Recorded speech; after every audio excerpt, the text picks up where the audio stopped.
আচ্ছা, আপনারা তদন্ত করবেন। তদন্ত মানে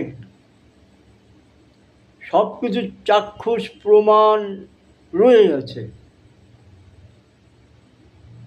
এতগুলো মিডিয়ার ক্যামেরায় ডকুমেন্টস রয়েছে। ভোটের আগে বেগম সাহেবা খালা বলেছিলেন মহিলাদেরকে ঝাড়ু আর নাড়ু রেডি রাখতে, ব্যবহার করতে।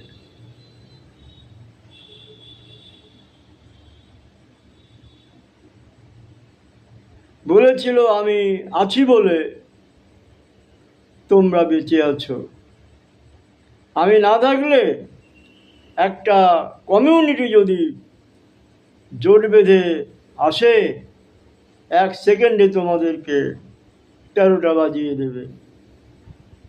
এই প্রতিমা রাক্ষসী বলেছিল।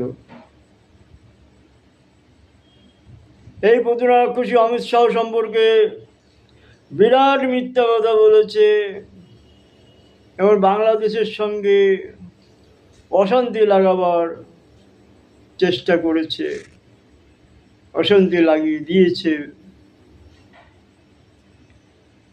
এই যে দেশদ্রোহীদের কাজগুলো করেছে, এগুলোর প্রতিটি রিপোর্টারের ক্যামেরা বন্দি আছে।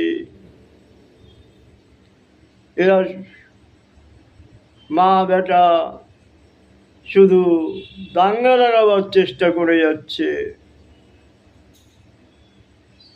উস্কানি দিয়ে যাচ্ছে সে ওদের প্রিয় কমিউনিটিকে। কমিউনিটি মানে শিক্ষিত কেউ তো এগোবে না, ওর একটা মূর্খ কমিউনিটি আছে, তাদের সাথে ওর চুক্তিবদ্ধ করা আছে 2011 আগে থেকে।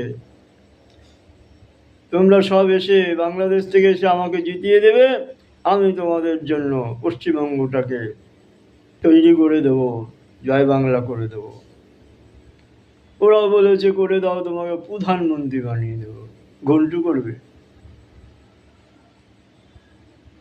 এই প্রতিমা রাক্ষসী খালা বেগম সাহেবা সর্বদা দেশ বিরোধী কাজ করে যাচ্ছে, অনবরত উস্কানি দিয়ে যাচ্ছে তার সেই পিয়ারের মূর্খ কমিউনিটিদের। শুধু উস্কানি, অনবরত উস্কানি। ওর কেন